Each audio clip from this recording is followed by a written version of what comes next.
اعوذ باللہ من الشیطان الرجیم، بسم اللہ الرحمن الرحیم۔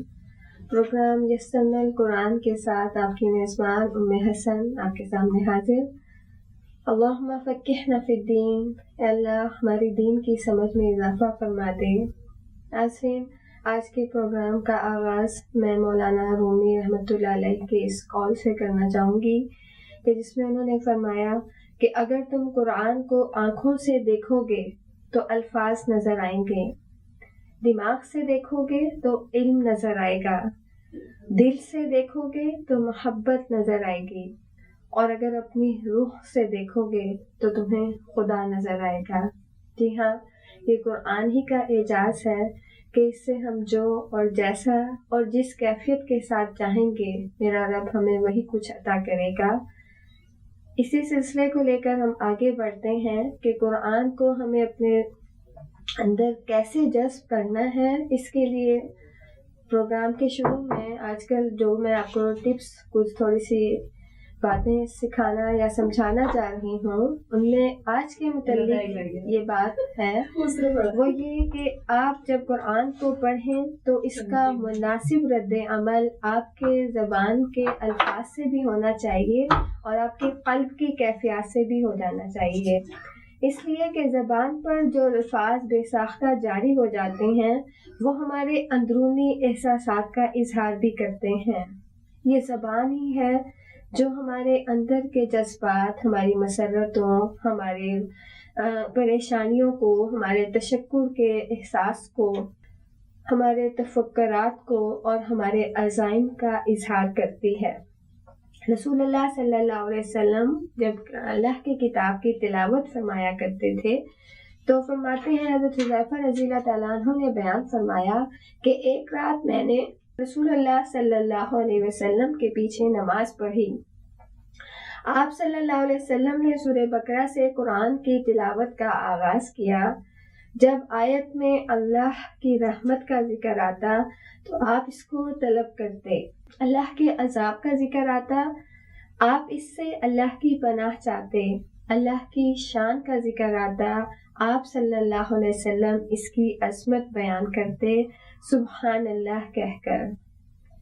اور ایسا ہی بیان ایک اور روایت میں حضرت عبداللہ بن عباس رضی اللہ تعالیٰ عنہ کا موجود ہے کہ جس میں انہوں نے ایک دفعہ حضور صلی اللہ علیہ وسلم کے ساتھ حضرت میمونہ رضی اللہ تعالیٰ عنہا کے حجرے میں تہجد کی نماز پڑھی، جو حضرت عبداللہ بن عباس رضی اللہ تعالیٰ عنہ کی پھوپھی تھیں۔ گویا ان روایات سے ہم یہ سیکھ سکتے ہیں کہ آپ صلی اللہ علیہ وسلم کو جو قرآن کی ہدایت کی کتاب عطا فرمائی گئی، جب وہ اس کتاب کی تلاوت فرماتے تو اس کا زبان کے ساتھ یوں اظہار فرماتے۔ مثال کے طور پر جب پیارے نبی صلی اللہ علیہ وسلم پر وہ 3 سورت نازل فرمائی گئی اور اس میں اس کی جب سب سے آخری آیت جس میں اللہ نے فرمایا کہ الیس اللہ باحکم الحاکمین، کہ کیا اللہ سب حاکموں سے بڑھ کر حاکم نہیں ہے، جب آپ صلی اللہ علیہ وسلم اس کی تلاوت کرتے تو جواب میں آپ صلی اللہ علیہ وسلم فرماتے بلا وانا علی ذالک من الشاہدین، کہ بلا کیوں نہیں اور بے شک میں بھی اس میں گواہوں میں سے ہوں۔ لہٰذا آپ صلی اللہ علیہ وسلم کی اس سنت مبارکہ سے ہمیں یہ بھی معلوم ہوا کہ جب ہم اس سورہ مبارکہ کی تلاوت کریں تو اس سورت کے اختتام پر ایسے ہی الفاظ دہرانا نبی صلی اللہ علیہ وسلم کی سنت کی پیروی کہلائے گی۔ لہٰذا ایسے ہی آپ صلی اللہ علیہ وسلم سورہ قیامہ کی تلاوت فرماتے، پھر کچھ فرماتے، پھر ایک اور حدیث ایک میں ذکر ملتا ہے کہ جب فَبِأَيِّ حَدِيثٍ بَعْدَهُ يُؤْمِنُونَ پڑھتے تو فرماتے کہ آمنا باللہ۔ پھر جب اللہ کے پیارے اللہ تعالیٰ نے اپنے کلام میں سورہ الرحمن نازل فرمائی اور اس میں پیارے نبی صلی اللہ علیہ وسلم فَبِأَيِّ آلَاءِ رَبِّكُمَا تُكَذِّبَانِ پڑھتے تھے تو کہا، جنہوں نے جواب دیا کہ ہم آپ کی کسی نعمت کو نہیں جھٹلاتے۔ چنانچہ یہ معلوم ہوا کہ یہ کتاب پاک، یہ کتاب ہدایت جو اللہ نے انسان اور جنوں کی ہدایت کے لیے جسے نازل فرمایا، تو جب ہم اس کلام کو پڑھیں اس کا ایک رسپانس ہماری زبان سے بھی آنا چاہیے۔ یہ قرآن کا حصہ نہیں، لیکن قرآن کا ایک تشکر کا انداز ہوگا، اور اس میں ہمارا تعلق جو ہے وہ اللہ سے براہ راست اس طریقے سے قائم ہوگا۔ نبی پاک صلی اللہ علیہ وسلم کی مثالیں اور یہ تعلیمات جو ہمیں پہلے سے بھی معلوم ہیں یا جو آج معلوم ہوئی ہیں، ان چند مثالوں میں ہمیں اور تھوڑا سا محنت اب یہ کرنا ہوگی کہ اب ایسا ہی کچھ ہمیں بھی ساتھ ساتھ کرنا ہوگا۔ مثال کے طور پر جب ہم اللہ تعالیٰ کے کلام کی یہ آیات پڑھیں جس میں اللہ اپنی نشانیوں کا ذکر کرتے ہیں، تو ہم اس میں رک جائیں اور اس پر سبحان اللہ یا ماشاء اللہ کہیں۔ پھر جب اللہ کے بنائی گئی، تخلیق کی گئی جہنم کا ذکر ہو جو اس نے اپنے نافرمان بندوں کے لیے بنائی ہے، جب اس کا ذکر آئے تو پھر ہم استغفار کریں اور اللہ سے یہ دعا کریں کہ اللہ ہمیں اس جہنم کی آگ سے بچا لے۔ پھر جب جنت کی حسین وادیوں اور اس کے باغات اور اس کی نہروں اور پھلوں کا ذکر آئے تو اللہ سے ہم دل میں یہ تمنا کریں اور زبان سے اس کا اظہار کریں کہ اللہ تو ہمیں جنت الفردوس عطا فرما، اور یقیناً اللہ یہ سب کچھ ہمارے اس کرنے سے بہت راضی ہوگا اور بہت خوش ہوگا، اور قرآن کے ساتھ ہمارا تعلق جو ہے بہت مزید مضبوط ہو جائے گا۔ ناظرین، اس کے علاوہ ایک اور دلچسپ بات میں آپ کے ساتھ شیئر کرنا چاہوں گی کہ قرآن، اس کے اوپر انسان اپنی فطرت کے مطابق مختلف طریقوں سے تجربات کہہ لیجئے یا اپنے اس سے محبت کا اظہار کہہ لیجئے کرتا آیا ہے۔ ایسا ہی ایک تجربہ عرب امارات میں ایک خاتون بہن جو قرآن پاک مسجد میں اپنی ساتھیوں کو، اپنی بہنوں کو، مسجد میں آنے والی ساتھیوں کو سکھایا اور پڑھایا کرتی تھیں، انہوں نے یہ تجربہ کیا کہ ہفتہ وار درس میں ہر مرتبہ کسی آیت کو ایک چھوٹا سا حصہ لے لیا جاتا، اس کے اوپر لیکچر یا درس کے بعد پھر ان بہنوں سے یہ گزارش ہوتی کہ پورا ہفتہ آپ نے اس آیہ مبارکہ پر غور کرنا ہے، اس کا ورد کرنا ہے، اس کے اوپر غور کرنا ہے، اس پر عمل کی کوشش کرنی ہے۔ پھر نیکسٹ ویک جب وہ سب جمع ہوتے تو ہر بہن اپنا تجربہ شیئر کرتے کہ مجھے اس آیت سے یہ فائدہ ہوا، اس آیت نے میرے زندگی پر یہ اچھا اثر ڈالا، اس آیت سے میرے گھر کا ماحول تبدیل ہو گیا۔ تو سبحان اللہ، اللہ کا پورا کلام ہی ایک پورا خزانہ ہے۔ ہم اس کی کسی آیت کا چھوٹا سا حصہ لے کر بھی خود کو بدلنا چاہیں گے تو میرا رب ہماری زندگیوں کو خیر کے راہ پر لانے پر قادر ہے۔ اس کا تجربہ آپ بھی کر کے دیکھیے اور انشاءاللہ اس سے مستفید ہوں گے۔ یہ ہے قرآن کو سیکھنے کا ایک نیا انداز۔ پھر آگے دیکھیے کہ قرآن زبان کے ساتھ ساتھ ہم سے ہمارے قلب کا بھی اظہار چاہتا ہے، کیونکہ یہ قلب پر نازل ہوا اور اللہ رب العزت نے اس میں ہمارے دل کی شمولیت کو پسند کیا۔ قلب اور بدن کے افعال جب ہمارے زندگی کی شخصیت کو تبدیل کر دیں گے، پھر ہم دیکھیں گے کہ ہم اپنے معاشرے میں بھی قرآن کے اثر کو دوسروں تک پہنچانے میں کامیاب ہو سکیں گے۔ ہمارا دل اس کے اوپر کیا رد عمل ظاہر کرتا ہے؟ آپ صلی اللہ علیہ وسلم تو لا محالہ اللہ کے کلام کے، جسے کہنا چاہیے کہ قاری قرآن نہیں تھے بلکہ حقیقت میں قرآن تھے۔ آپ چلتا پھرتا قرآن تھے، اور حضرت عائشہ رضی اللہ تعالی عنہا نے خود اس بات کی گواہی دی۔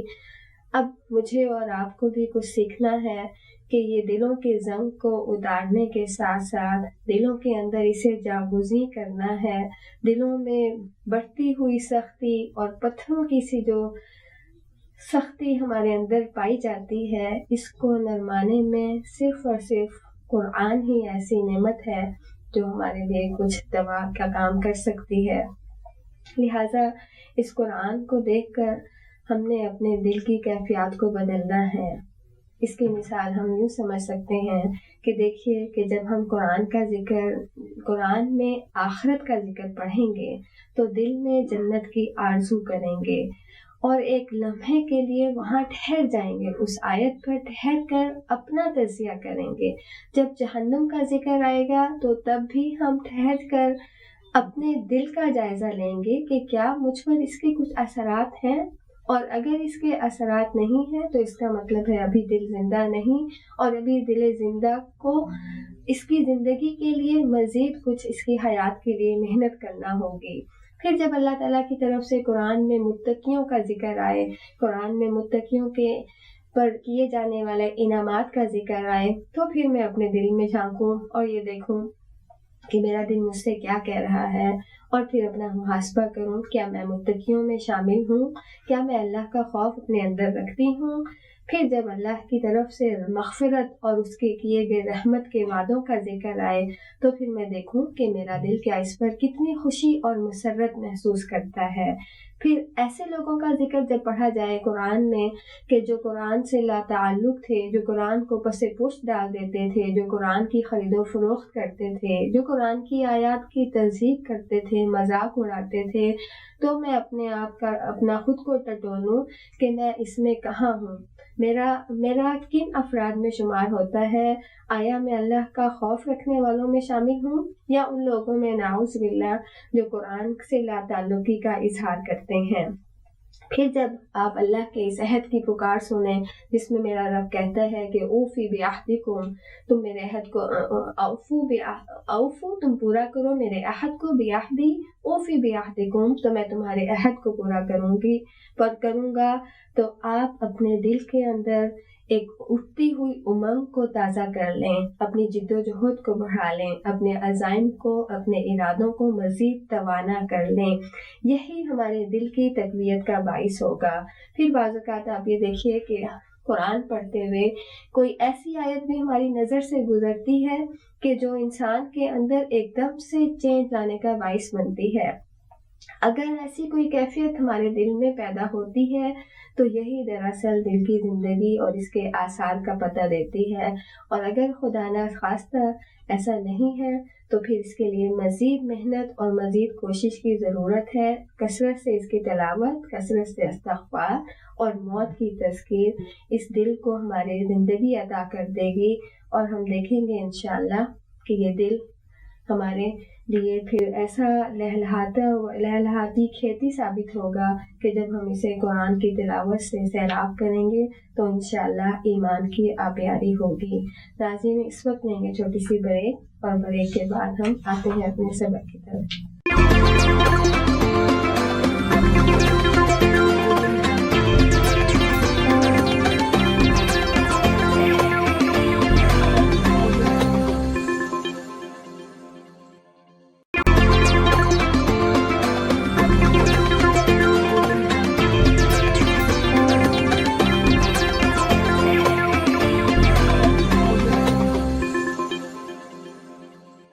بسم اللہ الرحمن الرحیم۔ آج ہم انشاءاللہ پڑھیں گے سورہ بقرہ کی آیات 189 تا 196، 179 سے 196 تک۔ ارشاد باری تعالی ہے، یسألونک عن الأہلہ، وہ سوال کرتے ہیں آپ سے عن الأہلہ، چاند کی تاریخوں کے بارے میں۔ قل کہہ دیجئے، ہیا یہ مواقیت اوقات ہیں، للناسی لوگوں کے لیے، والحج اور حج کے، ولیس البر اور نیکی یہ نہیں ہے، بأن تعتوا البیوت کہ تم آؤ، تم آؤ، بیوتا گھروں کو، بیت کی جمع بیوت ہوتی ہے، من ظہورہا اس کے پیچھے سے، اس کے پیچھے والے دروازے سے داخل ہو، ولیکن البر لیکن نیکی یہ ہے، من اتقی جو کوئی تقوی اختیار کرے، وآتوا البیوت اور آؤ گھروں میں، من ابوابہا اس کے دروازوں سے، واتقوا اللہ اور اللہ کا تقوی اختیار کرو، لعلکم تفلحون تاکہ تم فلاح پاؤ، وقاتلوا فی سبیل اللہ الذین اور قتال کرو اللہ کے راستے میں ان لوگوں سے، یقاتلونکم جو تم سے لڑتے ہیں، ولا تعتدوا اور نہ تم زیادتی کرو، ان اللہ بے شک اللہ تعالی لا یحب المعتدین زیادتی کرنے والوں کو پسند نہیں کرتا، وقتلوہم اور قتل کرو، حیث ثقفتموہم جہاں کہیں ثقفتو تم پاؤ ہم انہیں، واخرجوا اور نکالو ہم انہیں، ان دونوں میں فعل امر پایا جاتا ہے. من حیثو جہاں سے اخرجوکم انہوں نے تمہیں نکالا. والفتنۃ اور فتنہ اشد من القتل فتنہ تو قتل سے بھی شدید ہے. ولا تقاتلوہم اور نہ تم انہیں قتل کرو عند المسجد الحرام مسجد حرام کے نزدیک حتی یقاتلوکم فیہ یہاں تک کہ وہ تم سے لڑیں اس میں. فإن قاتلوکم پھر اگر وہ تمہیں قتل کریں فاقتلوہم تو تم بھی انہیں قتل کرو. کذالک جزاء الکافرین یہی جزا ہے کافروں کی. فإن انتہوا پھر اگر وہ باز آ جائیں فإن اللہ تو بے شک اللہ تعالی غفور الرحیم بخشنے والا نہایت رحیم ہے. وقاتلوہم اور لڑو ان سے حتی لا تکونا یہاں تک کہ لا تکونا نہ رہے فتنۃ کوئی فتنہ ویکون الدین للہ اور ہو جائے دین سارے کا سارا للہ اللہ کے لیے. فإن انتہوا پھر اگر وہ باز آ جائیں فلا عدوان تو نہیں زیادتی کی جاتی الا علی الظالمین مگر ظالموں پر. الشہر الحرام حرمت والے مہینے کے بدلے بالشہر الحرام حرمت والا مہینہ. والحرمات قصاص اور حرمتوں کی بھی قصاص ہے حرمتوں کا بھی بدلہ ہے. ومن اعتدی پھر جو کوئی زیادتی کرے علیکم تم پر فاعتدوا تو تم بھی زیادتی کرو علیہ اس پر بمثلی جیسا کہ معتدی کہ زیادتی کی گئی علیکم تم پر. واتقوا اللہ اور اللہ سے ڈرو. وعلموا اور جان لو ان اللہ مع المتقین کہ اللہ تعالی متقیوں کے ساتھ ہے. وانفقوا فی سبیل اللہ اور خرچ کرو اللہ کے راستے میں. ولا تلقوا بایدیکم اور نہ تم ڈالو اپنے ہاتھوں الی التہلکہ ہلاکت میں مطلب یہ کہ تم اپنے آپ کو خود ہلاکت میں نہ ڈالو. وَأَحْسِنُوا اور احسان کرو. ان اللہ بے شک اللہ تعالی یحب المحسنین احسان کرنے والوں کو پسند کرتا ہے. وَأَتِمُّوا الْحَجَّ اور پورا کرو حج کو وَالْعُمْرَةَ اور عمرے کو للہ اللہ کے لیے. فَإِنْ أُحْصِرْتُمْ پھر اگر تم روک لیے جاؤ فَمَا اسْتَيْسَرَ مِنَ الْحَدْيِ پھر جو کچھ کے میسر آئے ہدی سے قربانی سے. فَلَا تَحْلِقُوا تو پھر نہ تم منڈواؤ رؤوسکم اپنے سروں کو حتیٰ یہاں تک کہ یبلغ الحدی یہاں تک کہ قربانی پہنچ جائے محلہ اپنے مقام پر. فمن کان منکم مریضا پھر کوئی جو ہو مریض تم میں سے او بہ یا ہو عزم تکلیف من رأسہ اس کے سر میں ففدیۃ من صیام تو وہ فدیہ میں روزے رکھے. او صدقۃ یا صدقہ کرے. او نسک یا قربانی کرے. فَإِذَا أَمِنْتُمْ پھر جب تم امن کی حالت میں آ جاؤ. فَمَن تَمَتَّعَ پھر جو کوئی فائدہ اٹھائے بالعمرۃ عمرے کا الی الحج حج تک. فَمَا اسْتَيْسَرَ مِنَ الْحَدْيِ پھر جو بھی اسے قربانی میسر ہو وہ قربانی کرے. فَمَن لَّمْ يَجِدْ پھر جو نہ پائے فَصِيَامُ ثَلَاثَةٍ تو وہ روزے رکھے. ثلاثۃ ایام ثلاثہ تین کو کہا جاتا ہے ایام دن تو وہ 3 دن کے روزے رکھے. فی الحج حج میں. وسبعۃ اور 7 اذا رجعتم جس وقت کہ تم پلٹو. تلک عشرۃ کاملہ یہ پورے 10 ہو گئے. ذالک لمن لم یہ اس کے لیے لمن لم جو نہ ہو یقل اہلہ رہنے والا حاضر المسجد الحرام مسجد حرام کے قریب مطلب جو وہاں کا رہائشی نہ ہو. یہ احکامات اس کے لیے ہیں. واتقوا اللہ اور ڈرو اللہ سے. وَاعْلَمُوا اور جان لو ان اللہ کہ اللہ تعالی شدید العذاب شدید العقاب اللہ تعالی شدید انجام یا شدید عذاب دینے والا ہے شدید بدلہ دینے والا ہے. ناظرین پچھلے رکوع میں ہم نے دیکھا تھا اللہ تعالیٰ نے ہمیں کچھ احکامات دیے روزے کے متعلق اور ہم نے اس سے پہلے کچھ نماز کے متعلق جانا. اب روزے کے بعد اللہ تعالیٰ ایک اور ہمارے رکن ایمانی، رکن اسلامی، اس کے حج کا ذکر کیا جا رہا ہے. یہاں اللہ تعالیٰ ارشاد فرماتے ہیں کہ یسألونک عن الاحلہ، اے نبی صلی اللہ علیہ وسلم یہ آپ سے پوچھ رہے ہیں احلہ، چاند کی گھٹتی بڑھتی صورتوں کے بارے میں. مطلب جب چاند طلوع ہونے کے بعد اپنے مہینے کو ختم کر کے ختم ہو جانے کے بعد پھر سے طلوع ہوتا ہے اور نئے مہینے کا آغاز ہوتا ہے، تو وہ لوگ آپ سے سوال کرتے ہیں کہ یہ کیا اوقات ہیں. تو اللہ تعالیٰ کی طرف سے اس کا جواب یہ آیا کہ قل کہہ دیجئے ہی مواقیت للناس والحج، کہ یہ لوگوں کے لیے اوقات کا ایک تعین ہے. مواقیت وقت کی جمع اوقات، یہاں مواقیت لفظ کا استعمال ہوا ہے کہ یہ لوگوں کے لیے اوقات ہیں، والحج اور حج کے لیے بھی ہے. مطلب یہ کہ یہ اللہ تعالیٰ کی طرف سے ایک کیلنڈر ہے جسے ہم قمری کیلنڈر کہہ سکتے ہیں، اور ہلال کو دیکھ کر یہ معلوم ہو جاتا ہے کہ یہ چاند کی پہلی تاریخ ہے. پھر جب یہ نصف ہوتا ہے تو بھی ہمیں معلوم ہو جاتا ہے کہ اب ایک ہفتہ گزر گیا. پھر جب یہ چاند پورا ہو جاتا ہے جسے ہم 14ویں کا چاند کہتے ہیں، تو وہ چاند بھی ہمیں بتاتا ہے کہ اب اتنے دن گزر چکے ہیں. لہٰذا یہ جب اہم معاملہ حج کا معاملہ ہے، اس کو ہم ڈسکس کریں گے.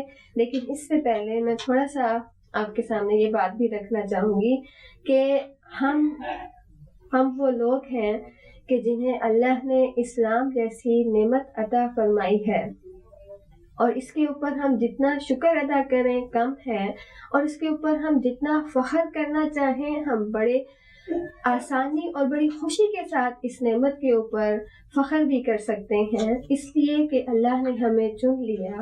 اس میں ہمارا کوئی کمال نہیں، کہ رب نے ہم پر بہت احسان کیا. اب اس کی ایک اور نعمت جو اللہ نے ہمیں عطا کی کہ دیکھیے کہ پوری دنیا ہماری جو ہے وہ شمسی کیلنڈر کے مطابق اپنی زندگی گزارتی ہے، جسے ہم اس عیسوی سال بھی کہتے ہیں.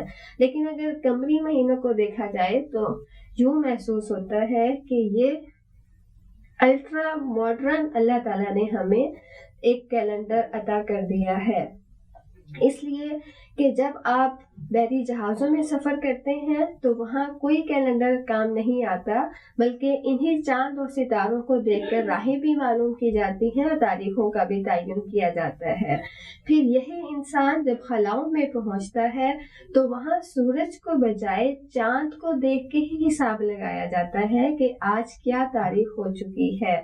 تو یہ الحمدللہ اللہ کا احسان ہے کہ اللہ تعالیٰ نے آسمان پر ایک بہت خوبصورت اپنا چاند ہمیں ایک چاند عطا کر دیا کہ پوری دنیا میں کوئی انسان جہاں بھی ہو تو وہ اس کو دیکھ کر تاریخوں کا حساب لگا سکتا ہے.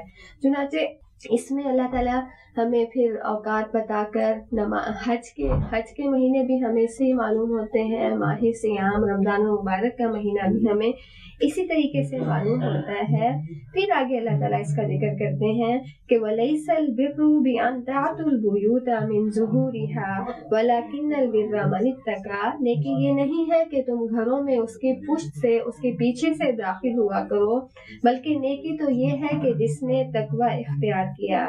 ناظرین، اہل عرب میں جہاں جاہلیت کے بہت سی مثالیں قائم تھی اور انہوں نے اپنی من گھڑت روایات کے اور طریقوں اقدار و روایات پر وہ چلتے آ رہے تھے، ان میں ان کی ایک عادت یہ بھی شامل تھی کہ جب وہ اللہ کے گھر کے طواف کے لیے نیت سے نکل پڑتے تھے اور کسی ضروری کام سے انہیں اپنے گھر واپسی کرنا پڑتی تھی تو وہ اس میں بڑی اس بات کو معیوب سمجھتے تھے کہ اب ہم واپس اپنے گھر کیسے جائیں، ہم تو حج کے ارادے سے یا اللہ کے گھر کے زیارت کے ارادے سے نکل چکے ہیں. لہٰذا وہ ضروری کام کے لیے بھی اپنے گھر سے جانے کے لیے ایسا کرتے کہ گھر کے پچھواڑے سے داخل ہوا کرتے تھے، اور اس میں ان کو یہ بڑا معیوب لگتا تھا کہ ہم مین دروازے سے داخل ہوں. اللہ تعالیٰ نے ان کی اس عادت کو ختم کرا کر مسلمانوں کو بھی یہ حکم دیا ہے کہ تم جب آئندہ کبھی ایسا تمہیں اپنے گھروں کی طرف لوٹنا ہو تو تم پیچھے کی بجائے گھر کے داخلی دروازے سے داخل ہوں گے.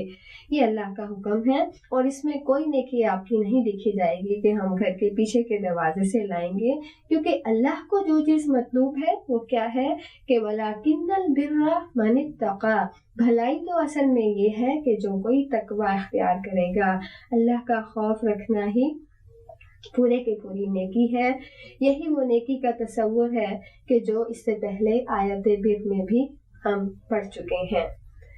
آگے اللہ تعالیٰ فرماتے ہیں کہ وَأْتُوا الْبُيُوتَ مِنْ أَبْوَابِهَا، کہ تم اس کے گھروں میں دروازوں سے داخل ہوں گے، وَاتَّقُوا اللَّهَ، اور اللہ کا تقوی اختیار کرو، لَعَلَّكُمْ تُفْلِحُونَ، تاکہ تم فلاح پاؤ۔ اگر تمہیں کامیابی چاہیے تو اللہ کا خوف اختیار کرنا ہوگا۔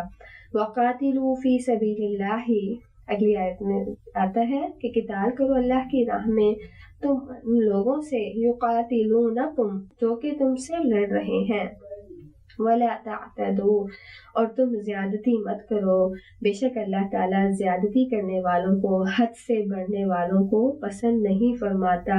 اور انہیں قتل کرو جہاں کہیں بھی انہیں پاؤ، اور نکالو ان کو وہاں سے جہاں سے انہوں نے تمہیں نکالا ہے۔ ناظرین یہ دیکھیے کہ اب حج کے بعد اگلا حکم جہاد کا ان آیات میں ہمیں ملتا ہے۔ اب اللہ تعالیٰ مشرکین مکہ سے جہاد کا مسلمانوں کو حکم دے رہے ہیں کہ یہ وہ لوگ تھے کہ جنہوں نے تمہیں مکہ مکرمہ سے نکال دیا تھا، یہ وہ ظالم لوگ تھے کہ جنہوں نے اللہ کے گھر کی زیارت کے راستے تمہارے لیے بند کر دیے تھے۔ اب یہ وقت ہے کہ اب تمہیں ان سے قتال کرنا ہے۔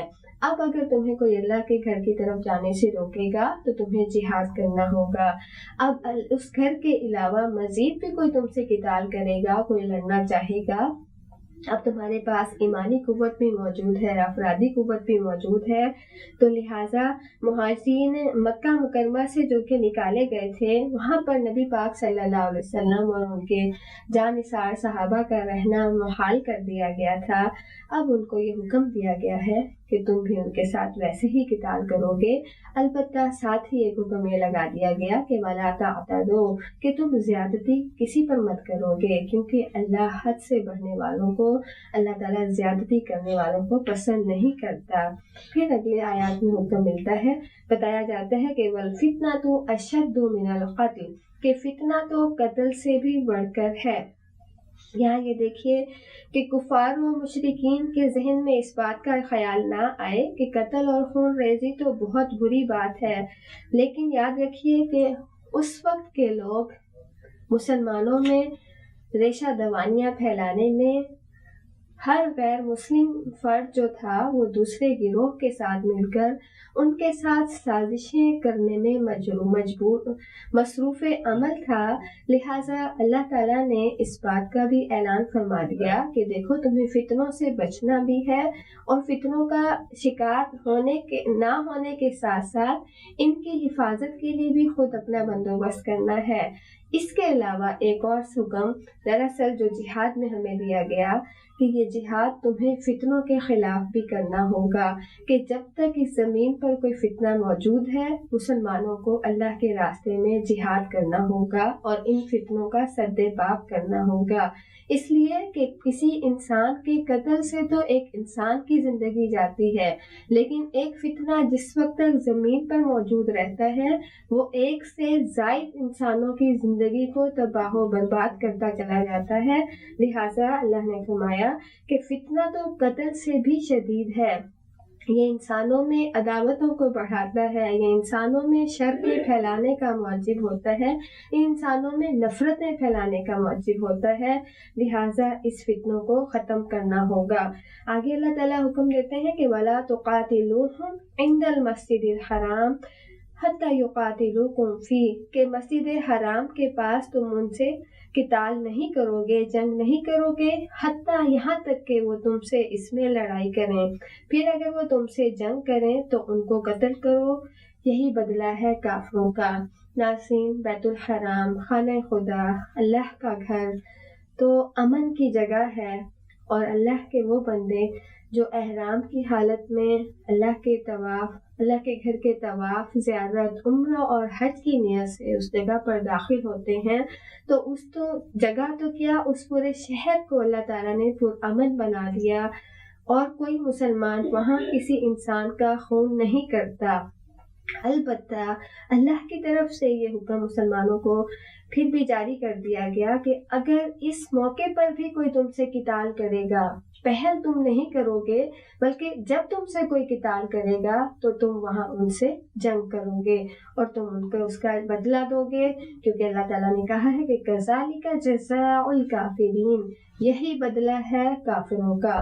تو یہ بدلہ مسلمانوں کو، تاکہ کوئی سست نہ سمجھ پائے، کوئی مسلمانوں کو بزدل نہ سمجھ پائے، کوئی ایسا نہ سمجھے کہ ایمان، اللہ پر ایمان لانے والے لوگ اپنا ڈیفنس کرنے میں کوئی قوت اور اختیار نہیں رکھتے۔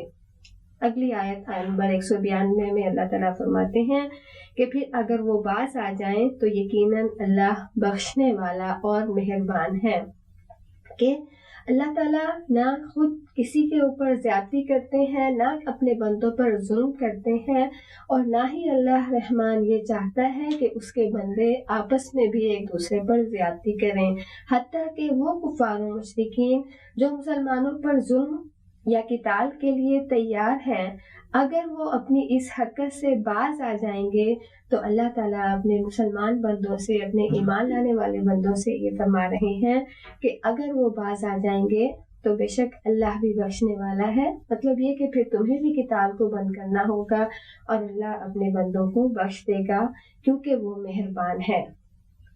آیت نمبر 193 میں اللہ فرماتا ہے کہ اور لڑو ان سے یہاں تک کہ فتنہ باقی نہ رہے اور دین سارے کا سارا اللہ کے لیے ہو جائے۔ ناظرین، یہاں پھر سے فتنے کا ذکر آیا اور اللہ تعالیٰ نے یہاں لڑنے کا حکم دیا اور قتال کے بارے میں ہمیں احکامات دیے جا رہے ہیں۔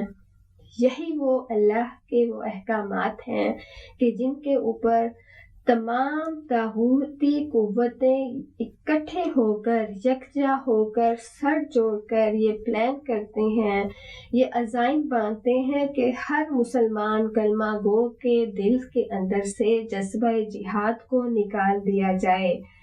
جیسا کہ علامہ اقبال نے بھی یہ کہا کہ وہ فاقہ کش موت سے ڈرتا نہیں ذرا، روح محمد اس کے بدن سے نکال دو، کہ ہر مسلمان کلمہ گو جو اللہ پر ایمان لایا ہے وہ نبی مہربان محمد صلی اللہ علیہ وسلم کی ذات اقدس سے انتہائی محبت رکھتا ہے، اور پیارے نبی صلی اللہ علیہ وسلم کی محبت ہی ہمیں یہ سکھاتی ہے کہ میرے مہربان آقا رحمت للعالمین صلی اللہ علیہ وسلم نے جذبہ جہاد کے ساتھ سرشار زندگی گزاری اور کئی غزوات اور کئی جنگوں میں حصہ لیا، اور اللہ کے دین کی سربلندی کے لیے ہر وقت میدان جہاد کی تیاری میں مصروف عمل بھی رہتے تھے، اور صحابہ کرام کو اس جذبے کے ساتھ ان کی زندگیوں کو سنوارتے بھی تھے اور ان کو جنت کے راستوں پر گامزن رکھتے تھے۔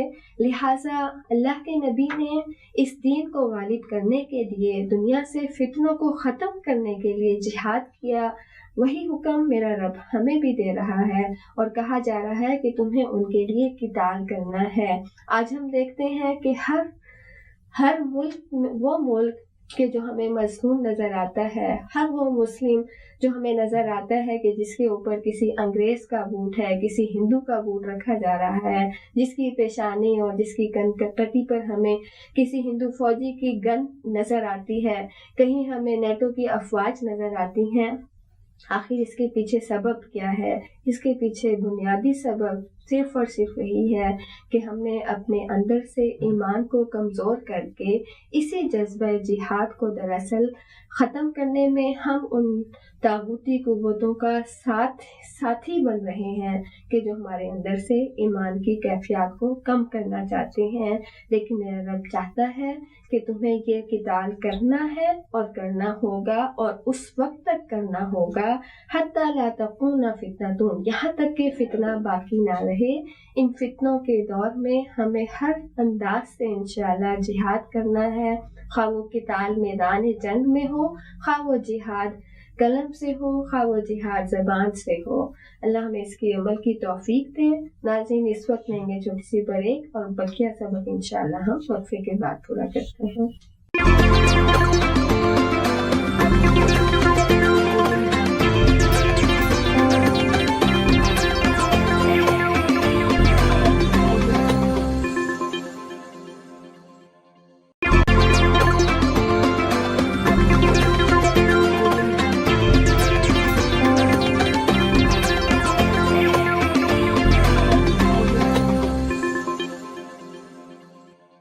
بسم اللہ الرحمن الرحیم. وقفے کے بعد ہم اپنی بقیہ آیات کو دیکھتے ہیں کہ آگے ہمیں اللہ تعالیٰ کیا حکم دے رہے ہیں.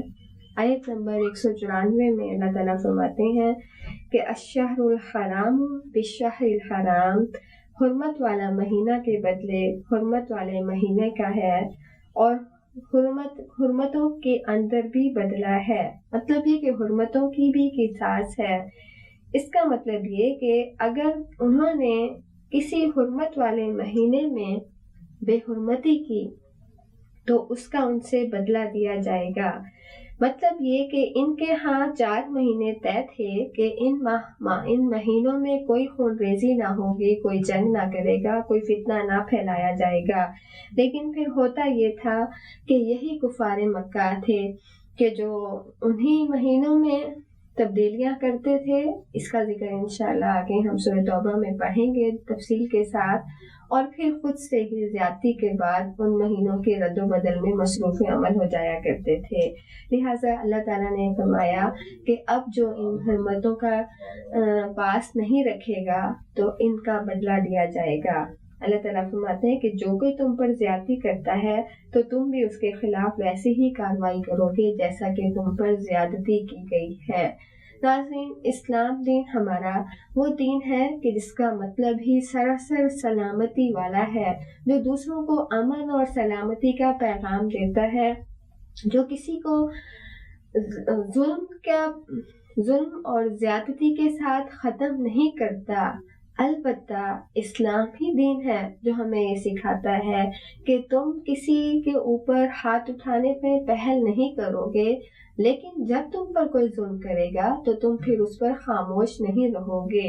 تم پر جو کوئی جیسی زیادتی کرے گا اسی زیادتی کے مطابق، اسی زیادتی کے جتنا ہی تمہیں بدلہ لینا ہوگا ان سے، اس لیے کہ یہ میرے رب کا حکم ہے.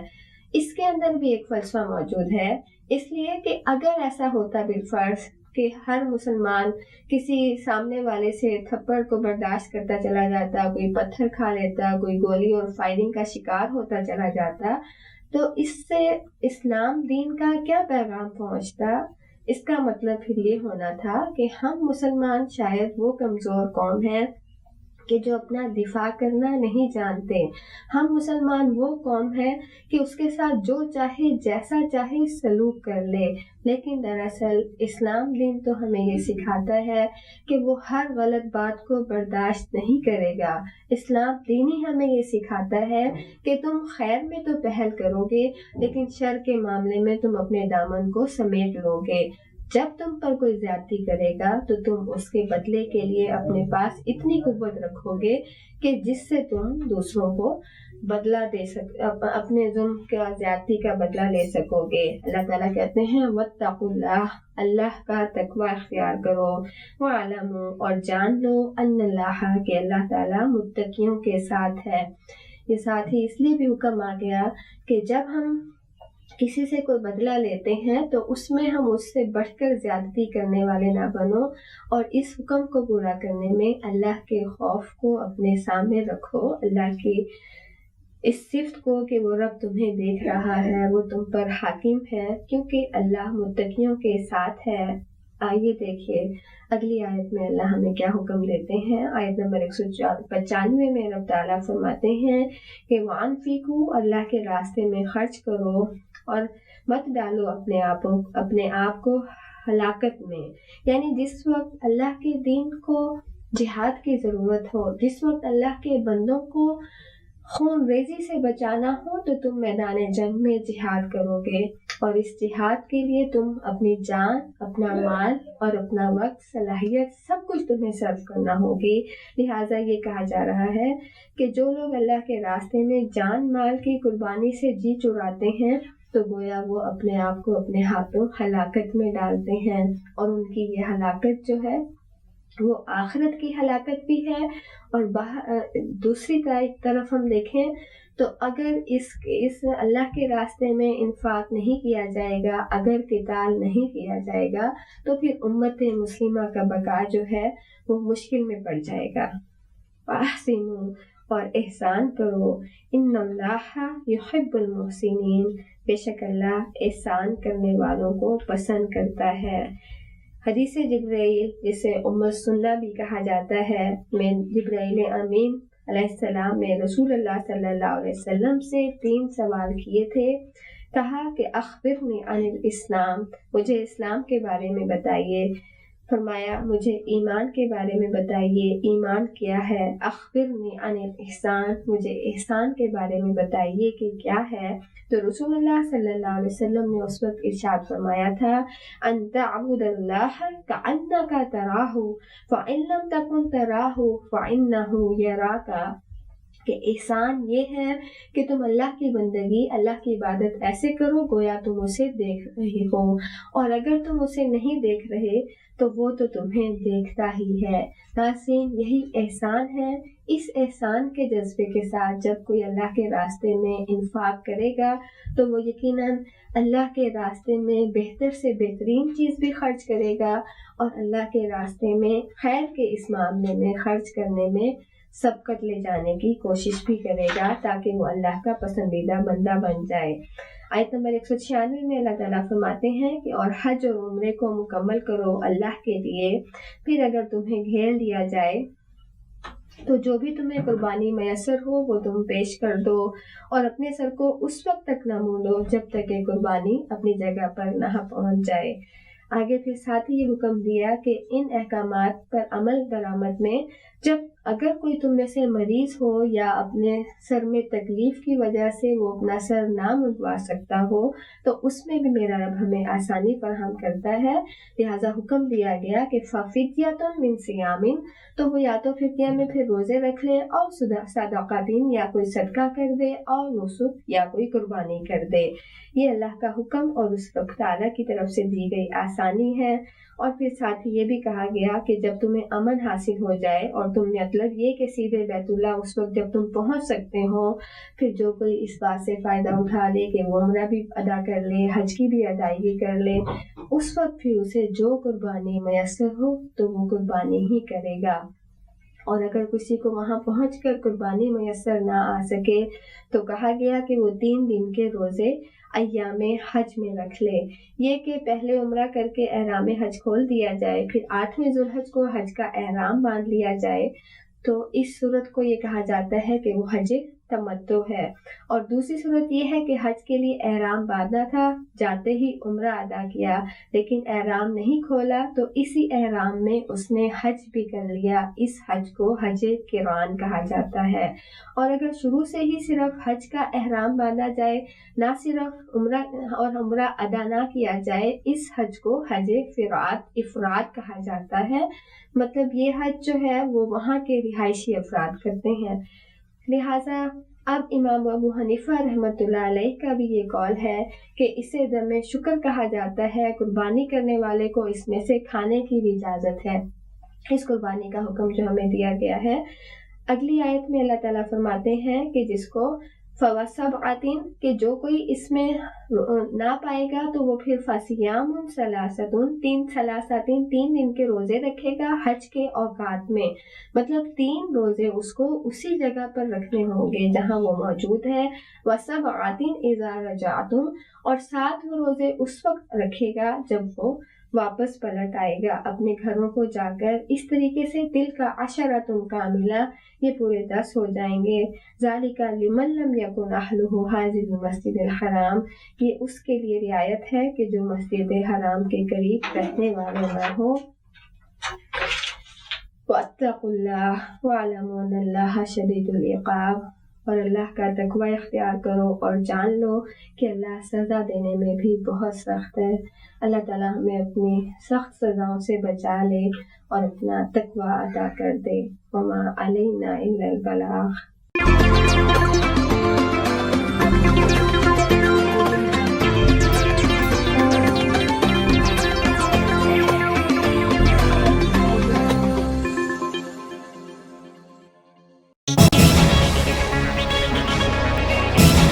تازہ ترین اپڈیٹس حاصل کرنے کے لیے ہمارے چینل وائس ٹوڈے نیوز کو سبسکرائب کریں اور ساتھ میں دیے گئے بیل آئیکن کے بٹن کو دبانا مت بھولیے۔